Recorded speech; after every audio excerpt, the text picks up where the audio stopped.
கடந்த 2020, 22 ஆண்டுகளிலே நடந்த 2022 நடந்த மக்கள் எழுச்சி இந்த நாட்டிலே இனவாதத்தை தங்களுடைய வாக்குகளை சேகரிப்பதற்கான உபாயமாக பாவிப்பதை முழுமையாக இந்த நாடு நிராகரித்து விட்டது என்பதை நிரூபித்திருக்கிறது. இந்த தேர்தல் மிகப்பெரிய ஒரு பொருளாதார நெருக்கடி இந்த நாடு சந்திக்கின்ற சந்தர்ப்பத்தில் வந்திருக்கிறது.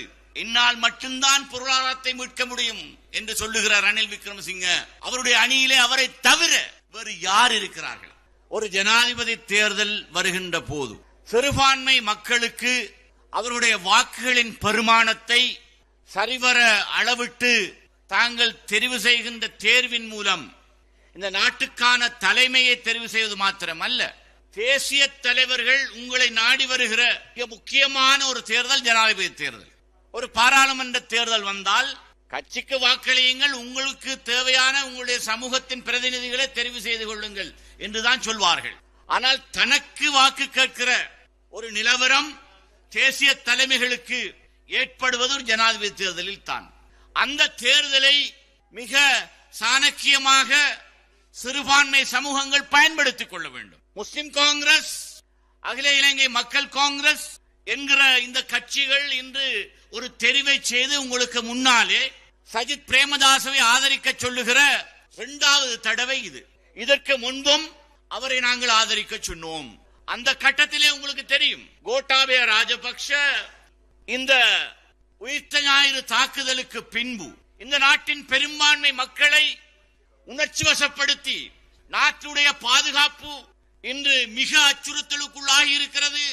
அதை உறுதிப்படுத்துவதாக இருந்தால் முஸ்லிம் தீவிரவாதம் இந்த நாட்டை அப்படியே ஆட்கொண்டு விட்டது என்கிற மிக பெரிய ஒரு அபாண்டத்தை, உண்மையிலே அதை செய்தவர்கள் செய்வித்தவர்கள் அவர்கள்தான் என்ற விவகாரம் இன்று பரவலாக அந்த சதியின் பின்னணியில் என்ன நடந்தது என்ற பல விஷயங்களை இதே ஜனாதிபதி அபேட்சகர் சஜித் பிரேமதாச பாராளுமன்றத்திலே பல தடவைகள், நாங்கள் 6 தடவைகள் விவாதங்களை நடத்தி இருக்கிறோம். ஒவ்வொரு தடவையும் நீண்ட உரைகளை சஜித் பிரேமதாச ஆற்றியது மட்டுமல்ல, இந்த உயிர்த்த ஞாயிறு தாக்குதலுக்கு பின்னால் முஸ்லிம்கள் மத்தியில் இருந்த ஒரு சிறு கும்பலை தங்களுடைய கூலிப்படையாக ஜனாதிபதி தேர்தலை வெல்வதற்காக அன்றைய ஜனாதிபதி பயன்படுத்தினார் என்பதை பகிரங்கமாக பேசியவர் தான் இந்த மேடையில் இருக்கின்ற தலைவர்.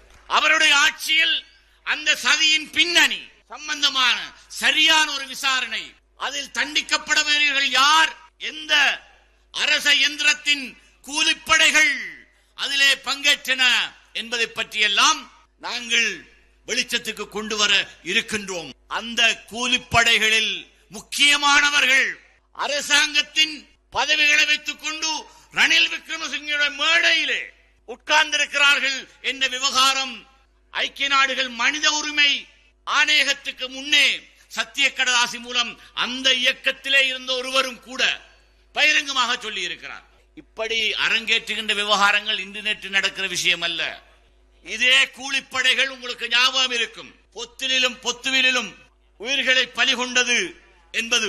அந்த நேரத்திலே எப்படியான பதட்டத்தில் இந்த மண் இருந்தது, எப்படியான சூழலில் அந்த கட்டத்திலே அச்சத்தோடு முஸ்லிம்கள் வாழ்ந்து கொண்டிருந்தார்கள் என்பதை நாங்கள் பார்த்தோம். என்னுடைய விசேட அதிரடிப்படி பாதுகாப்பையும் அந்த கட்டத்திலே பறிக்கப்படுகிற ஒரு நிலவரம் ஏற்பட்டது. அதற்கெல்லாம் நாங்கள் அஞ்சவில்லை, உண்மையை சொன்னோம். இதன் பின்னாலே எவ்வாறு ஒரு வித்தியாசமான அரச பயங்கரவாதம் அரங்கேறுகிறது, அதை வைத்துக் கொண்டு எப்படி கூலிப்படைகள் செயல்படுகின்றன என்பதை பற்றியெல்லாம் அன்றும் நாங்கள் பேசினோம். நான் மிக முக்கியமாக சொல்ல வேண்டிய விஷயம், ஒரு ஜனாதிபதி தேர்தலில் தொடர்ந்தும் எங்களுடைய தெரிவு எதுவாக இருந்தாலும் மக்கள் 90-95% வடகிழக்கிலே வாழுகின்ற அனைத்து சிறுபான்மைகளும், அது 2005ஆம் ஆண்டு ரணில் விக்ரமசிங்கவாக இருக்கட்டும், 2010ஆம் ஆண்டில் ஜெனரல் சரத் பொன்சேகாவாக இருக்கட்டும், 2015ஆம் ஆண்டு மைத்ரிபால சிறிசேனவாக இருக்கட்டும், 2020ஆம் ஆண்டு 19ஆம் ஆண்டு சஜித் பிரேமதாசவாக இருக்கட்டும், ஒவ்வொரு கட்டத்திலும் வடகிழக்கு மக்கள் 90-95% வாக்களித்தார்கள். வெற்றி தோல்வி ஒரு பக்கம், அது ஒரு பொருட்டல்ல. ஆனால் சிறுபான்மை இனம் தங்களுடைய தெரிவிலே மிக தெளிவாக இருந்தார்கள். ஆனால் இந்த தேர்தலில் ஒரு குழப்ப நிலை ஏற்படுத்துவதற்கு ஒரு சிறு முயற்சிக்கிறார்கள்.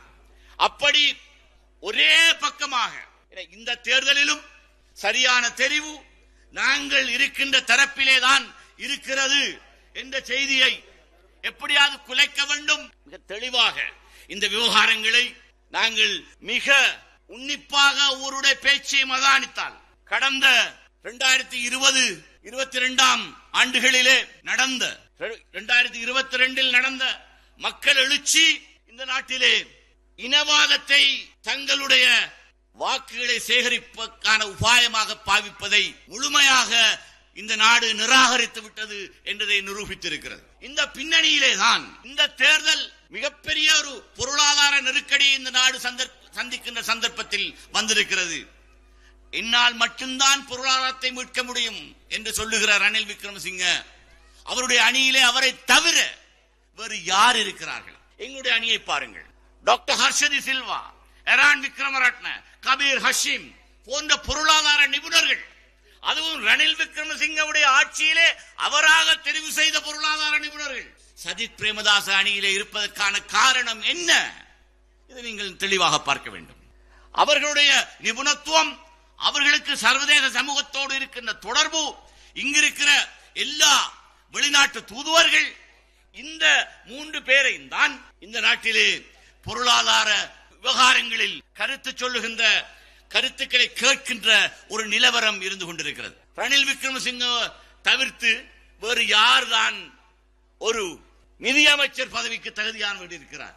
அனுரகுமார திசாநாயக்கவுக்கு யாராவது ஒருவரை நிதியமைச்சர் என்று பாராளுமன்றம் இருக்கின்ற ஒருவரை சுட்டி பேச முடியுமா என்பதை நீங்கள் சிந்தித்து பார்க்க வேண்டும். இப்படியெல்லாம் எங்களுடைய அணியில் திறமையானவர்கள் இருப்பது மாத்திரமல்ல, சஜித் பிரேமதாச கடந்த முறை போட்டியிட்ட போது 95% மேற்பட்ட வடகிழக்கு மக்கள் அவருக்கு ஏகோபித்த ஆதரவை தந்தார்கள்.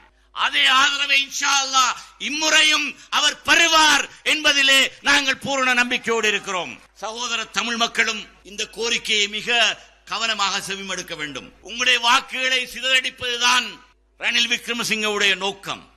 அவர் வெற்றி பெறக்கூடிய வாய்ப்பே கிடையாது என்பதை இங்கிருக்கின்ற கற்றுக்குட்டி தலைமைகள் புரிந்து கொள்ள வேண்டும். அவர்களுடைய அரசியலை விமர்சிப்பது என்னுடைய நோக்கம் அல்ல. யாருக்கும் சுதந்திரம் இருக்கிறது, யாரையும் ஆதரித்து அவர்கள் மேடையில பேசலாம். ஆனால் கள யதார்த்தம் என்ன என்பதை பார்க்காமல் இந்த நாடு பூராவும் கள நிலவரம் முழுமையாக மாறிவிட்டது என்பதை கண்டும் பொத்துவில் மக்கள் இந்த பசப்பு வார்த்தைகளுக்கு சோரம் போய்விடக் கூடாது.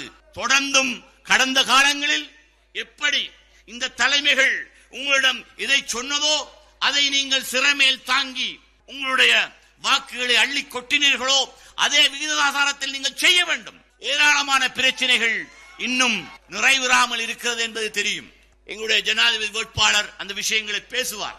இதையெல்லாம் நாங்கள் செய்யவில்லை என்று குற்றச்சாட்டுகளை சொல்லுவார்கள். ஆனால் அவர்கள் அவற்றையெல்லாம் செய்து சாதித்து விட்டார்களா என்று கேட்டால், இவ்வளவு காலமும் பதைக்க பதைக்க எங்களுடைய ஜனாதாக்கள் எரிக்கப்பட்ட போது கைதூக்கி இருந்தவர்கள் அதற்கு பரிகாரமாக இழந்த காணிகளை மீட்டு தந்தார்கள் என்றால், அல்லது எங்களுக்கு கல்வி வலயத்தை பெற்று தந்தார்கள் என்றால், எல்லாம் முற்று பெற்று விட்டது என்றால் நாங்கள் நிம்மதியாக இருக்கலாம். அல்லது ஹதோ திட்டத்தை நாங்கள் நிறைவேற்றி விட்டோம் என்று பறைசாற்றினால் அதை பற்றி நாங்கள் சந்தோஷப்படலாம். இதற்கான அனைத்து ஏற்பாட்டு வேலைகளிலும் நாங்களும் தொடர்ந்து ஈடுபட்டிருந்தோம். ஆனால் இன்று முழுமையான இந்த விவகாரம் சம்பந்தமான புரிந்துணர்வோடு எங்களுடைய தலைமை உங்களுக்கு இந்த மேடையிலே இருந்து அவர் வாக்கு தந்தால் நிறைவேற்றாமல் இருக்க மாட்டார் என்பதில் பூரண நம்பிக்கையுடன் தான் நாங்கள் அவரை ஆதரிப்பான அந்த தீர்மானத்துக்கு வந்திருக்கிறோம். இன்ஷா அல்லாஹ் இந்த விவகாரங்களோடு சேர்த்து இந்த மண்ணிலே உல்லாச பயணத்துறை மிக விருத்தி அடையக்கூடிய ஒரு சூழல் இருந்தும் கடந்த 2-3 வருஷங்களாக இந்த இன்டர்நேஷனல் சர்ஃபிங் காம்படிஷன் நடக்கவில்லை. அது நடந்தால் ஏராளமான உல்லாச பயணிகள் இங்கு வருவார்கள். இன்ஷா அல்லாஹ் எங்களுடைய ஆட்சி அமைகின்ற போது உல்லாச பயணத்துறையிலே இந்த பிரதேசம் விருத்தி அடைவது மாத்திரமல்ல, இந்த பிரதேசத்து மீனவர்களும் அவர்களுக்கு உல்லாச பயணத்துறையில் ஏதாவது சங்கடங்கள் வராமல், அதே நேரம் அவர்களுடைய அந்த வாழ்வாதாரமும் பாதிக்கப்படாமல் அதற்கான ஏற்பாடுகளை செய்ய வேண்டிய பாரிய தார்மீக கடமையும் எங்கள் மீது இருக்கிறது என்பதை நாங்கள் மறுக்கவில்லை. நண்பர்களே, நீண்ட உரை ஒன்றை ஆற்றுவது என்னுடைய நோக்கம் அல்ல.